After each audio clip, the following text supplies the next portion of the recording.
In 1992, Daniel Rothbart, through a series of coincidences that I am powerless to remember or narrate specifically, found himself at a dinner with Alain Robbe-Grillet and his wife and others.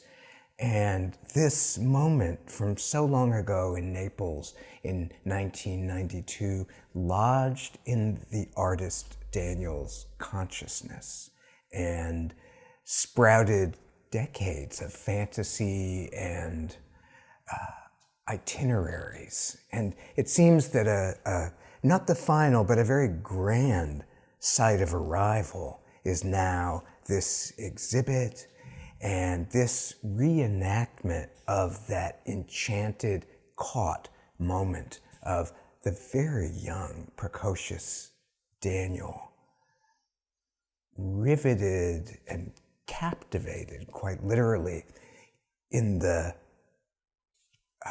magisterial presence of Robbe-Grillet.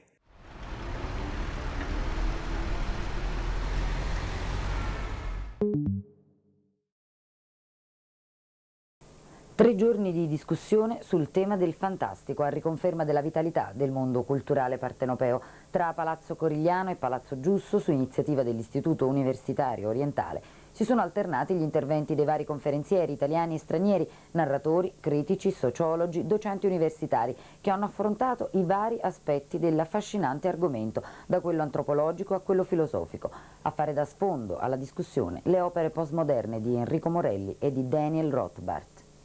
Professor Romolo Roncini, lei ha voluto fortemente organizzare un convegno internazionale sul fantastico. Perché il fantastico?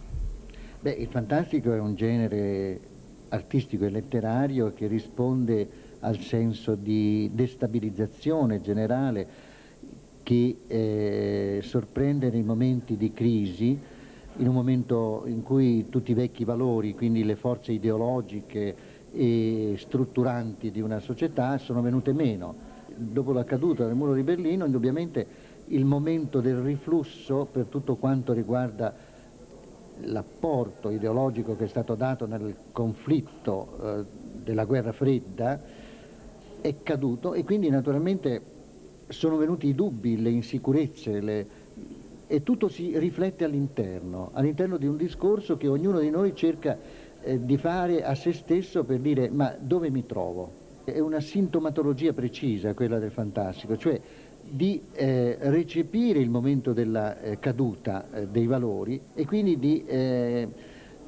questa destabilizzazione, di questo spaesamento generale, appunto, che ha provocato il venir meno di una struttura portante alla quale eravamo abituati, diciamo così, nella quale stavamo da tempo, ma voglio dire può essere semmai appunto l'effetto di questo spaesamento, e nello stesso tempo può essere qualche cosa che ci impegna di più a capire noi stessi.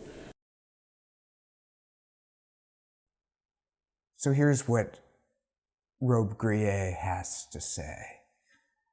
Once again, I walk on, once again, down these corridors, through these halls, these galleries, in this structure of another century, this enormous, luxurious, baroque, lugubrious hotel, where corridors succeed endless corridors, silent, deserted corridors overloaded with a dim, cold ornamentation of woodwork, stucco, moldings, marble, black mirrors, dark paintings, columns, heavy hangings, sculptured door frames, series of doorways, galleries, transverse corridors that open in turn on empty salons, rooms overloaded with an ornamentation from another century, silent halls.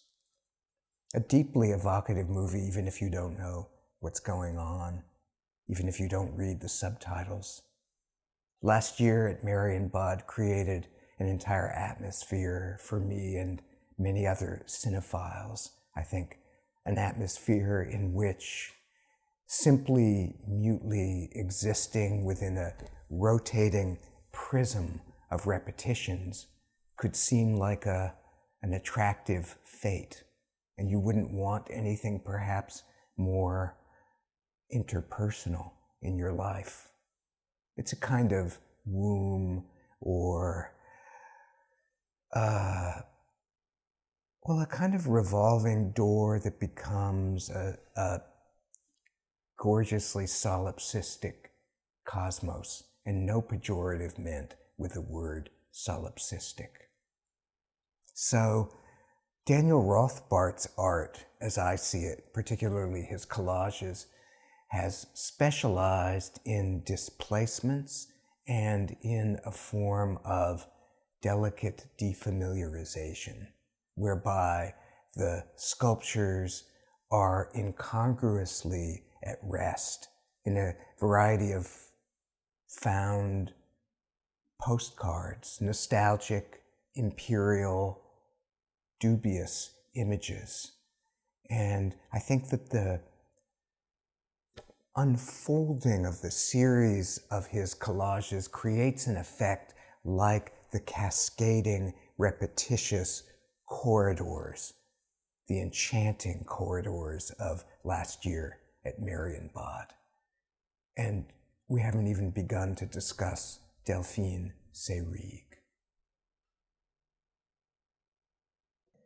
So, Robbe-Grillet, the fiction writer, innovated a certain method of, I think of it as flat telling, bare narration without emotion. I'm no expert on the Nouveau Roman, but this is what I think he innovated. And here as an example is the beginning of a story, The Dressmaker's Dummy by Robbe-Grillet. Listen to how emptied out the scene is, emptied out of emotion, point of view, the grain of complicated human feeling. The coffee pot is on the table. It is a four-legged round table covered with a waxy oilcloth patterned in red and gray squares against a neutral background of yellowish white that may have been formerly ivy-colored or white.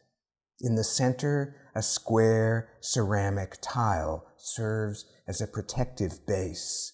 Its design is entirely hidden, or at least made unrecognizable by the coffee pot placed upon it. So I might ask this lovely sculpture of Daniel Rothbart what it thinks of the inner life of the coffee pot. The question is, and I will ask the sculpture, what is the inner life of this delicate, many-limbed, gravity-defying sculpture? Can we imagine befriending the sculpture, or does it visit landscapes as a remote alien presence saying, "Don't touch me"? Is it perhaps a kind of voyeur, or a supervisor, a chaperone, a witness, a comforter, a judge, a conscience? I like to think of Daniel's sculptures as silvery consciences that silently reckon the damage that surrounds them. The question that arises for me a little bit with Robbe-Grillet's flat style is whether this drive for a studied neutrality is a reaching toward an ethical objectivity that in the wake of World War II and the French collaboration with the Nazis, a seeking of an ethical neutrality to perhaps erase the stain of the war, but also to start coolly afresh with a new aesthetic. Daniel's work has a kind of quiet and reticence. It speaks coolly and in complete sentences, but it doesn't wear its heart on its sleeve. It is interested in the situation, the semiotic street situation, not in the inner melodramas of those who visit the street and pass through it. Now, last year at Marienbad, which is playing, I believe, right behind me, is based on a novel by Adolfo Casares called The Invention of Morel, which Borges loved. And here's a passage from the novel which describes a kind of captivation within coincidence that we can imagine resembles the condition of Daniel in 1992 in Naples, caught in the tendrils of the Robbe-Grillet constellation. So this is Casares. Now the time has come to make my announcement. This island and its buildings is our private paradise. I have taken some precautions, physical and moral ones, for its defense. I believe they will protect it adequately. Even if we left tomorrow, we would be here eternally, repeating consecutively the moments of this week, powerless to escape from the consciousness we had in each one of them, the thoughts and feelings that the machine captured. We will be able to live a life that is always new, because in each moment of the projection, we shall have no memories other than those we had in the corresponding moment of the eternal record. That is so deep, because right now, last year at Marienbad is being projected, just like in The Invention of Morel. There was a projection of various people on this island, and somebody stumbled onto this island and fell in love with one of the figures within the projection, but he didn't know she was just a projection from decades ago. So how could you find the secret projectionist and get the film to stop so you could rescue your lover, your coincidental beloved, rescue her and take her out of the film? And it would be lovely to insert oneself into a scene from last year at Marienbad, or even, I'll say, it would be lovely for me right now to insert myself in a scene from Daniel Rothbart's life in 1992 in Naples and say, Daniel, hi, I'm Wayne. We haven't met, but we will many years later. Meanwhile, I'm here to witness what's going on with you in Naples. So Delphine Seyrig, who made her big breakthrough in last year at Marienbad, was intimately associated with the films of Marguerite Duras, another Nouveau Roman writer whose fiction describes ways of being ensorcelled by eros and by early experience. But Duras's prose is saturated with a kind of low, simmering, laconic feeling.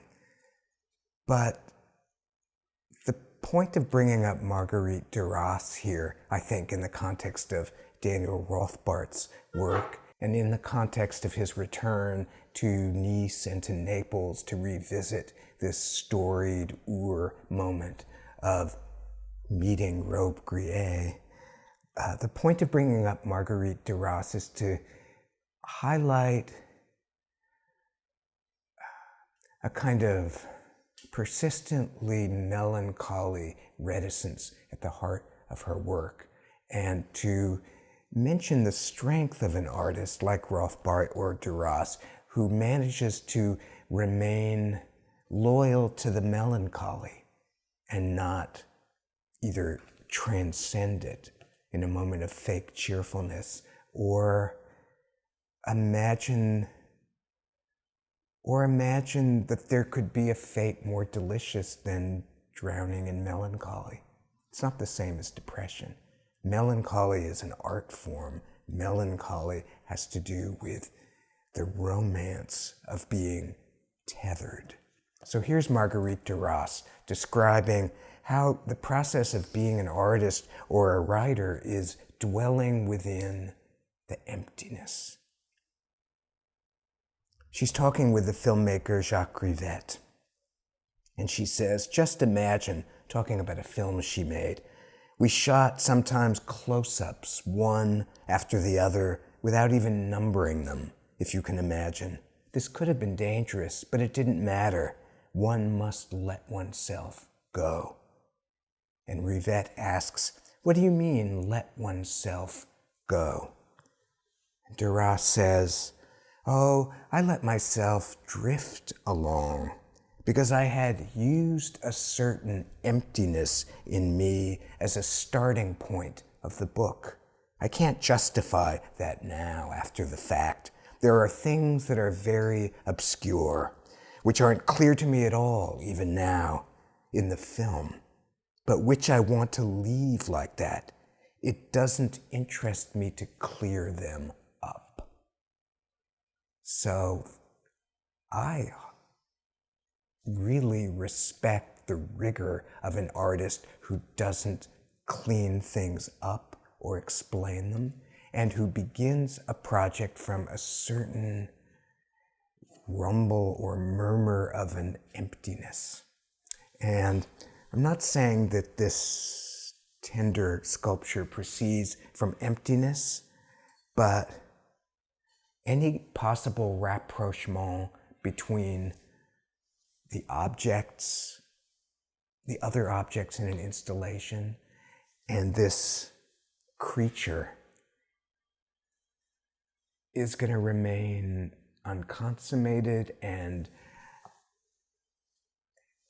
paused, as if a giant fermata had deposited itself on the proceedings. I'm thinking of a recent installation of Daniel's that I saw here in Hudson, where he had several of his silver sculptures positioned near or in water. And one could see these silvery refinements hover in the water like a second or rediscovered home. And it struck me then, and it strikes me now, that the wish to dwell in an unexplained and unthematized manner near water is a very deep one in Daniel's work, and in many of our works. I think that when I first met Daniel, it was on a train. It was on a train between New York and Hudson, and we were riding, and there was the Hudson River to our right. And Daniel and I started talking about art when we realized that we were artists. And he said that his projects had to do with water. And I thought, what a vocation. What a large, permanent, luxurious location. Water. I want to think a little bit for this last portion. I want to think a little bit about wonder, simply wonder, and the silence that surrounds an instant of marveling. Marveling at something perhaps not extraordinary, something very simple and even banal, like a pond, maybe even not a very pretty pond. Maybe a pond on the outskirts of Hudson, New York, a pond no one values. But then some dreamer like Daniel Rothbart comes along and says that he wants to place his much-traveled, enigmatic, dream-laden sculptures on or near this water, to create an avenue or aperture for wonder to leak in to the lake and into our perception of the lake.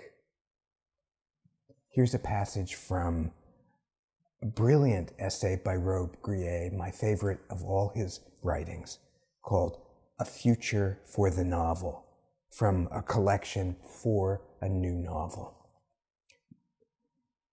Robbe-Grillet says, "But the world is neither significant nor absurd. It is, quite simply.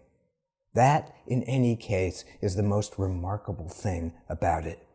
And suddenly the obviousness of this strikes us with irresistible force. All at once, the whole splendid construction collapses. Opening our eyes unexpectedly, we have experienced once too often the shock of this stubborn reality we were pretending to have mastered. Around us, defying the noisy pack of our animistic or protective adjectives, things are there.